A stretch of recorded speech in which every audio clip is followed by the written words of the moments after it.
Hi everyone, this is Rohit from Risal Mastery, and today I'm excited to have Ethan Song, who's the CEO of RareCircles, where he helps creators and brands build communities in the Web3 economy. Previously, Ethan was the founder and CEO of Frank and Oak, which aimed to reshape the fashion industry by making it more personal and sustainable. Ethan was born in China, but has spent most of his life in Canada, and he's an alumni of University of British Columbia. Welcome to the show, Ethan. Hey, how's everything? Awesome. You have an interesting journey. You were born in China, and then you lived most of life in Canada. But how did it all start? How did you get into this crazy world of startups? I think I've always had an entrepreneurial drive. I think my story is pretty typical in the sense that both my parents were entrepreneurs. My mom ran like a store, like a clothing store in Chinatown in Montreal for many, many years. My dad was running a tech startup and also was a CTO for a while. And so I think I've always been around people that, build their own business and create their own products. And so it came very natural to me. I would say that I've only had one real job. I worked at Deloitte in consulting for about 2 years. And then after that, I decided to kind of start on my own. I would say for me, I think the reason why I like being an entrepreneur is just the freedom to kind of build what you want and have like a direct impact, and the reward of like having people use your product and provide feedback. I feel like that is something that is very difficult to get unless you're building your own product or your own company. Okay, got it. Interesting. And you're born in China. Do you spend a lot of time over there, or was it living here in Canada more? It's a mix of both. I immigrated to Canada with my parents when I was a kid, but I think, over the last few years, especially when I was running Frank and Oak, I did spend some time in China. I built our supply chain in Asia from scratch. And so visiting factories, working with suppliers, it's something I had never done before launching an e-commerce company, but that actually gave me an interesting opportunity to learn about it, the supply chain side of the business, but also actually kind of get in touch with my own personal history. And so I have spent time there. Yeah. And it gave me a better understanding of the world. Interesting. And you build Frank and Oak. What was the experience building it? I saw that you've raised quite a bit of funding, and you've opened up a couple of retail stores in Asia as well as in Canada. What was the entire experience building the company? Yeah, I mean, what's interesting with Frank and Oak is that really the insight that got us started was an insight around creating a new type of shopping experience. And in that case was I used to find that a lot of men, specifically like a lot of my friends, were struggling with like what clothes to buy, how to dress for work, what should I wear for an interview. And I felt that a lot of the magazines didn't necessarily solve that problem, and that if there's a way to combine content and products, we could basically solve that. So really, Frank and Oak didn't launch as a fashion brand, which is probably what it's more known for today, but was actually launched as more of a service. And so at its peak, we had over like 80,000, subscribers to our membership, which effectively every month you would get a curated box of products that were selected for you, as well as gain access to a community with benefits. And so what was really interesting with Frank and Oak when we started in 2012 was that right from the beginning, the community and the general feedback from the community is what really drove the early success of the company. I can't say that it was the product that we sold. And that really taught me something about where I think a lot of businesses are going, which is the fact that in a world that's interconnected right through the internet, the product is important, but the audience and the community that consumes that product is even more important. And that was a big part of our early success. Got it. And does it mean that, especially when you're building physical products or even, say SaaS products, do you think you should build the audience first and then the product, or should we build the product and, keep building the audience on the same? I think it's a chicken and egg problem. I think it's a common issue. I think you can do both, but I would say the audience is probably more important. But I feel like even if you're building a product, without having pre-built a community, you should have a very clear community in mind when you build that product. And the moment that you have some level of MVP or some level of demo, bring it to that community. And so I think if I have to choose between the two, I would say the community first. But I also think it's okay to have a product if you understand the community well, and then find ways to, get feedback from that community. But I would say the co-creation aspect, it's not just getting feedback, but now the ability to actually, get people bought into what you're building, get people's feedback, get people's ideas into what you're building, and effectively have the community become the product, is extremely powerful. And I would say that's, something we've seen with Kickstarters. It's something that we've seen with, like influencers on Instagram that became brands. It's also something we saw like in the last 2 or 3 years with even like NFT and Web3 products. It's this idea that the community and the brand are really one. They're all part of the same community. They're all trying to build basically a common mission or a common product. Got it. Interesting. And where do you think is the future of e-commerce going? Do you think there's going to be an omni-channel way of selling products along with using AI and VR also combined there? I think there's a few things about the future of commerce that I can share, like from my perspective. I think that I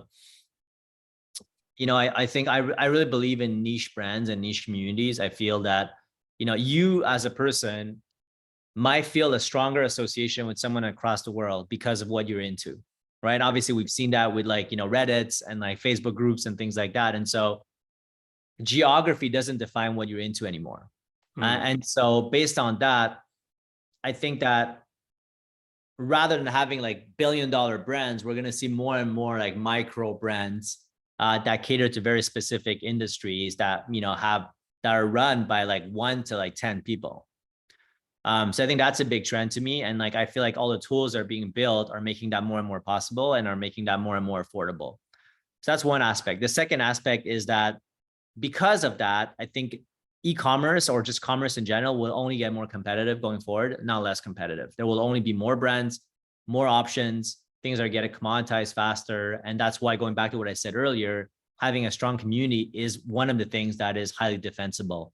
To a certain extent, it used to be supply chain, like, you have the ability to make a product, therefore you're differentiated. I think making most products is easier than you used to be. Like, of course, there are certain products like semiconductors or like maybe like, iPhones that are still very hard to make. But most things that people are looking to make, whether it's like t-shirts or like, home goods or like things like that, are fairly easy to make now. And so your community is your moat in that case. So that's the second piece. The last piece is, which I think what you're referring to is, I think we're moving towards like a hyper omni-channel and hyper connected world, which means that people will buy from everywhere. I think there's still a role for physical stores. I think there's still a role for like, single purpose transactional stores like Shopify stores, but people are buying more and more on social media. People are buying, through TikToks, or they're buying through like, Instagram feeds. And I think it's not one or the other. I feel like a lot of people felt that, hey, it's like this channel is going to win. But the reality is people's attentions are split across all those different channels. And ultimately, they're going to buy everywhere. And it does create an interesting challenge, because if you're a brand, it's very hard to be good at all of those things, right? It's hard to be good at like all the different, it's already hard to maintain like Instagram and Facebook. And like, I think a lot of people are testing like, Snap, or testing like TikTok, or trying to like figure out what they can do with Pinterest. It's challenging. And so what I feel is, rather than try to do everything, understand that your consumer consumes everything, but that you need to be good at something, and then but find the alignment between where your community sits and what you do, and then there you'll hopefully find some success. Got it. Interesting. And a lot of investors and founders feel that media is every company is like a media company, right? But and that's why we're building podcasts and webinars and blog posts and all that. But how do you build community? You said community is a moat, but if it is a product based company or a consumer company, how do you build a community around your raving fans? Yeah, I think the challenge of building communities, I don't think there's one playbook for everything. I think the last 10 years, people got used to, like SEM or like, Google Ads and things like that, where it's basically like, almost like a casino where you put 25 cents in and hope you get something out, right? I think the reality, I think with community building is it depends what kind of community you want to build and which community you're targeting. But I would say generally, I think affinity is one thing that you need to focus on, which means like if I'm building a brand that is for people that like hiking or like a hiking brand, well, what are the things that, people that like hiking care about? Obviously hiking, but maybe they care about sustainability. Maybe they care about the national parks. Maybe they care about, food and agriculture. And so find these affinities and then like start talking about those. It could be content, it could be videos, it could be forums. It doesn't really matter. Start talking about them. I think the second layer is find people that will drive word of mouth. So once you have a strong affinity, and like you could call these people influencers, but you could just call them normal people that like have a lot of friends, but find people that will tell other people about what you do. And I think go from there. Now, the one thing I've realized is the speed at which you build your community doesn't necessarily translate into how sustainable the community is. And so like, I think an obsession on like, let's say follower count or like, things like that as part of what makes a great community, I don't think it's the right view because a community could take a long time to build, but that doesn't mean that it's less valuable than a community that gets built fast. Got it, interesting. And what led you to build RareCircles after you built something in the e-commerce world? Yeah, so I think what's interesting is so like throughout the entire time of Frank and Oak, like a big part of our success came from the fact that we had this membership program where people got an experience, they had a close relationship with our brand. And one of the things that we did as the brand grew bigger and bigger is we actually put less emphasis on a membership program.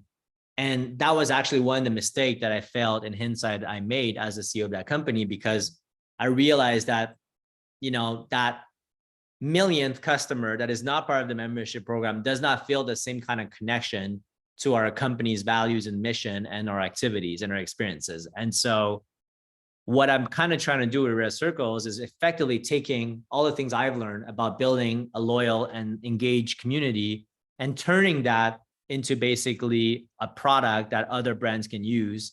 And effectively what RareCircles does in that context, it gives you a series of tools that enables you to create that long-term loyalty and long-term retention. But how we think that we're differentiating is that, people ask me like, is it like a loyalty program? I would say that it's a replacement for a loyalty program, but it's not in the way that of a traditional loyalty programs. In a sense, it's not about discount and cashback. It's more about creating unique experiences and community for your audience. And so that's kind of what the product is. But how it links up with Frank and Oak is effectively I'm taking all the learnings I've had as someone who was running a brand and put them into this new company. One thing you should mention was, that it's being used by Web3 communities, and it's absolutely being used by Web3 communities because we decide to enable some Web3 oriented features from the start. But it's also being used by like more traditional brands that like are not part of that community as well. It has the openness where like a variety of different users can use the product. Got it. Interesting. And RareCircles has raised $7.5 million from some Ivy League VC like Tiger Global or White Star Capital, Global Founders Capital, and others. What's the secret of raising funding, especially during these difficult times? This was a tough week for the startup community with Silicon Valley Bank tanking down. But any advice for founders who are looking to raise funding during these times?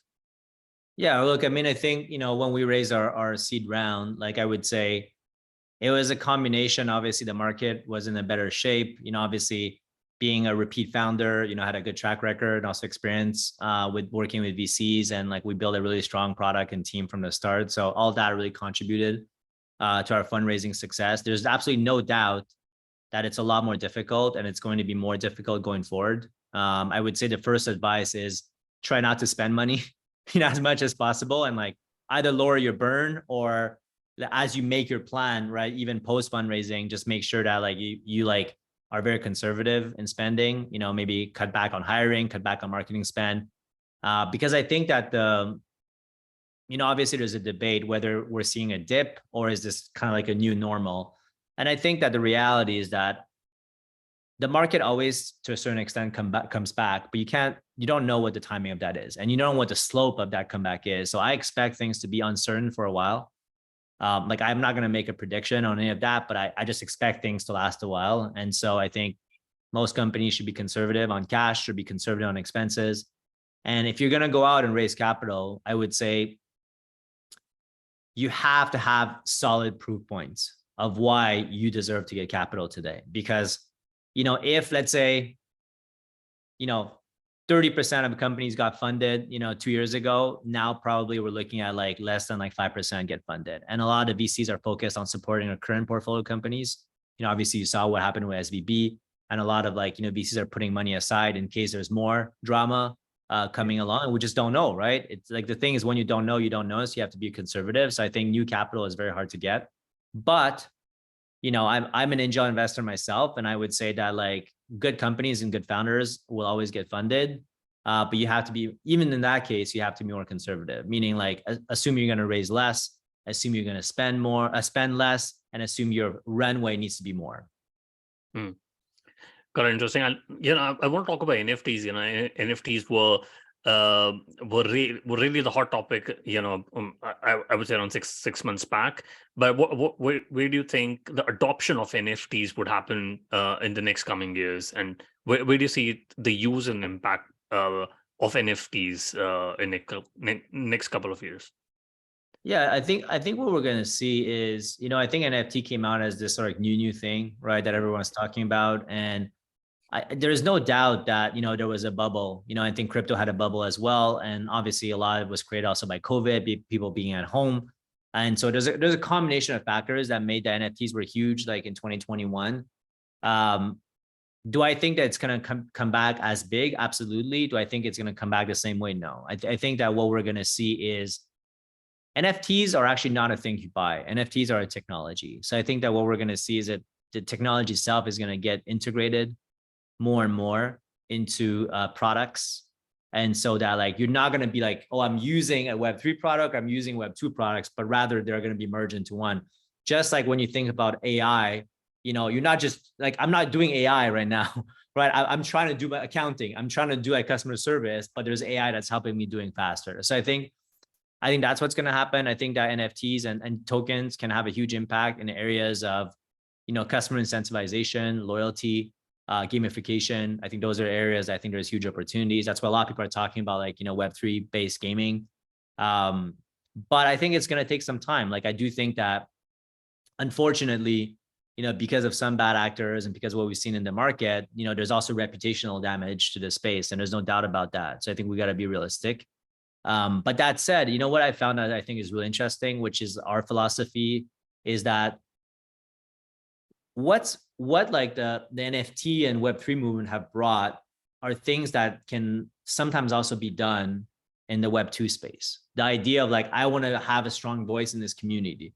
The idea of like kickstarting a new brand or a new project by having everyone partake basically in the founding that project.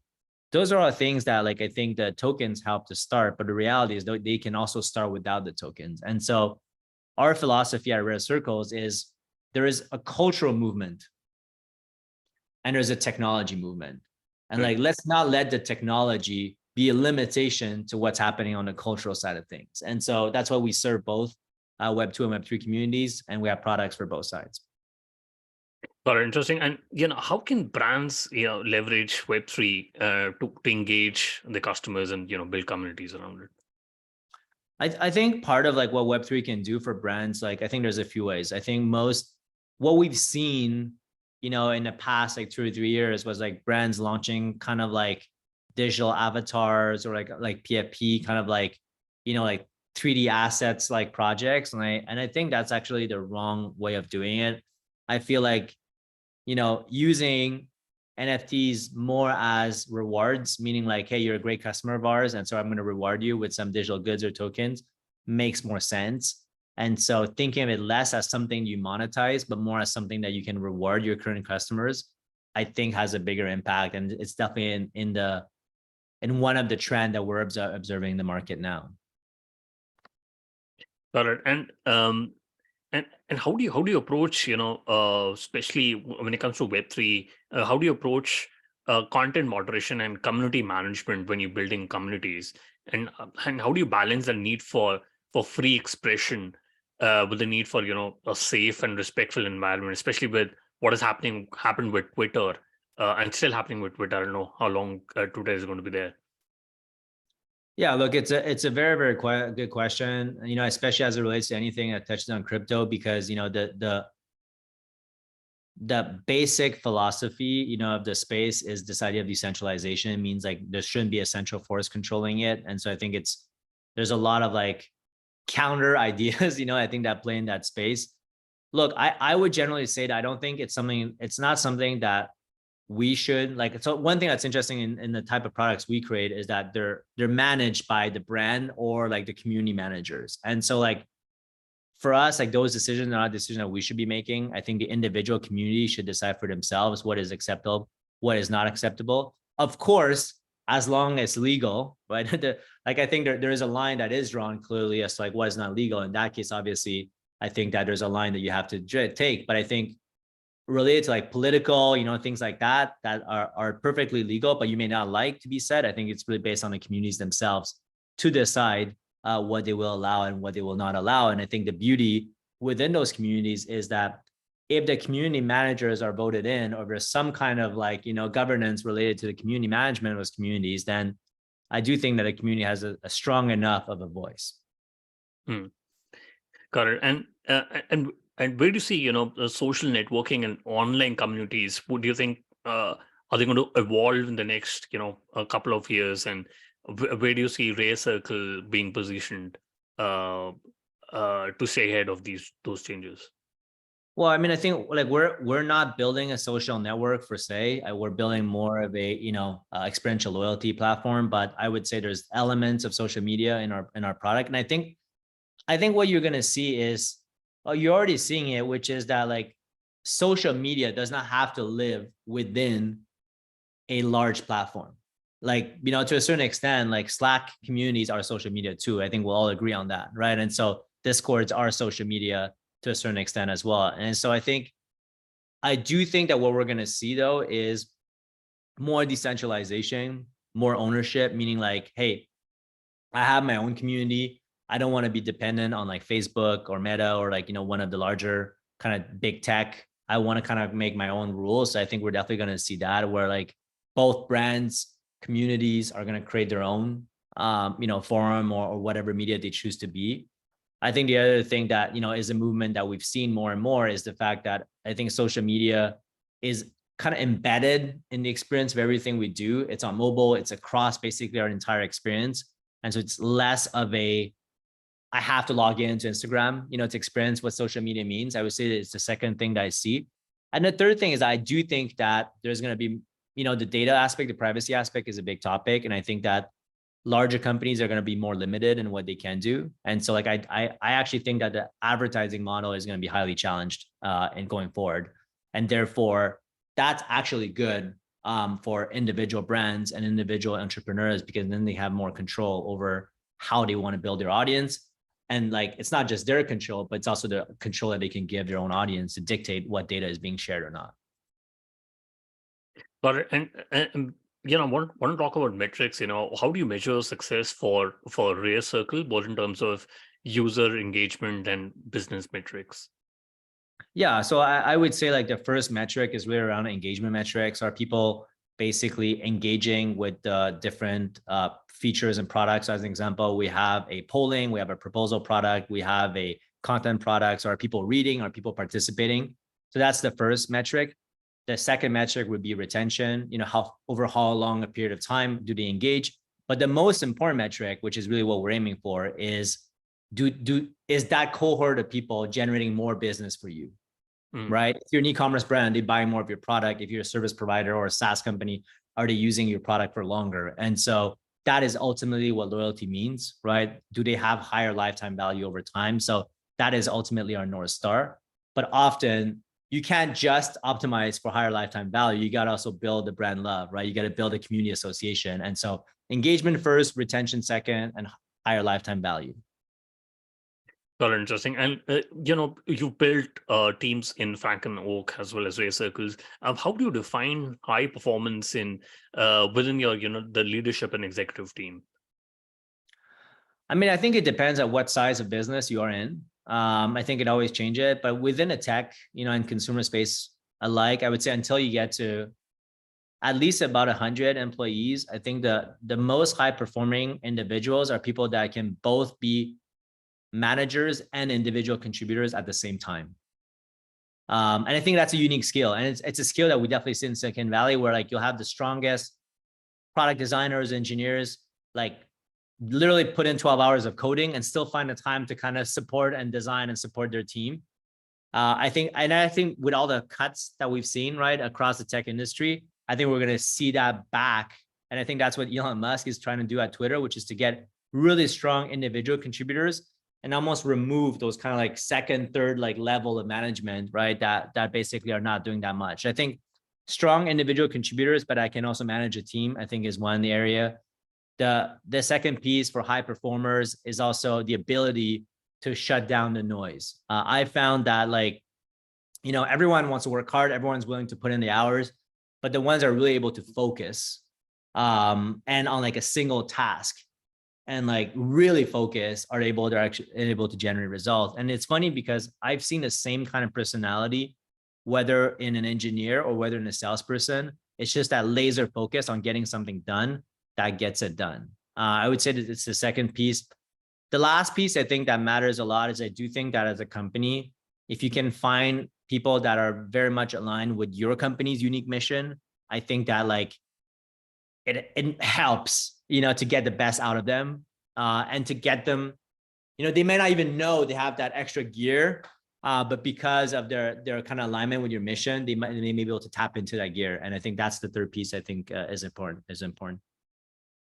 Got it. Interesting. And you made an interesting point about Twitter. I think a couple of days back, I heard about Facebook also asking the managers to be individual contributors. But hearing about you, I think it totally makes sense. I quickly want to do the top three. What's your favorite business book?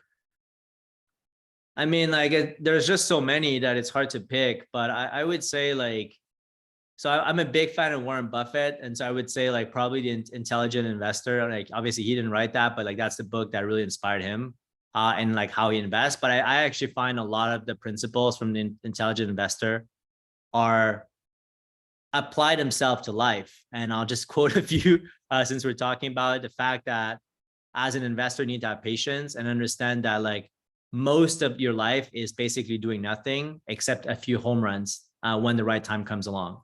And so I think that's very relevant. The second thing is don't get influenced by the market. And I think in life, it's kind of don't get influenced by what other people are saying, right? Focus on what you know and what you're confident on, focus on what you do. And the last piece, even that I feel like with the Intelligent Investor is don't over diversify, right? Like have a concentrated portfolio. And I think once again, as an entrepreneur, don't try to do too many things. Focus on a few things you do well. So I think the Intelligent Investor is actually a book about life. So that's why I think it's a great book. Yeah, no, absolutely. It's one of my favorite books. And, I was an ex-stockbroker in my life before I got into stock. Yeah. So Right. Intelligent Investor is the Bible for us. We'll put that in the show notes. And if you could go back in time when you started RareCircles, what is the one thing you would have focused on or done things differently? Yeah, it's a really good question because we did apply a lot of our lessons to how we build RareCircles. I think one of the things I would have done differently is I probably would have put out like more product even sooner. I think that we did put product pretty early on, but it's never early enough. Like every time I do it, because there's this idea of like perfection and always making it better, like, so the kind of like flagpole always gets removed because ultimately getting real customer feedback is the best way of like moving fast. So I think not being afraid to put something out, getting immediate feedback, and then like being able to move fast is something I always preach, but that is still hard to do. And so I would say I would release more products sooner. Got it. And do you have any favorite online tools, example, Gmail, Slack, Zoom?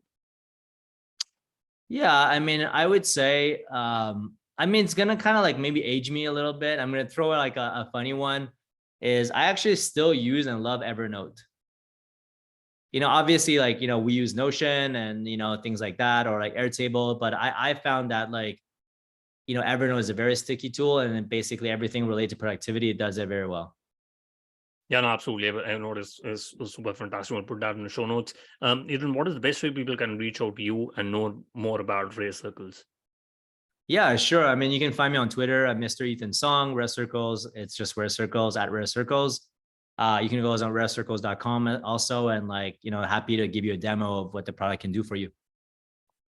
Absolutely, put that in the show notes. Ethan, thank you so much for taking your time and speaking to us. It was a pleasure speaking with you. Yeah, I really appreciate your time as well.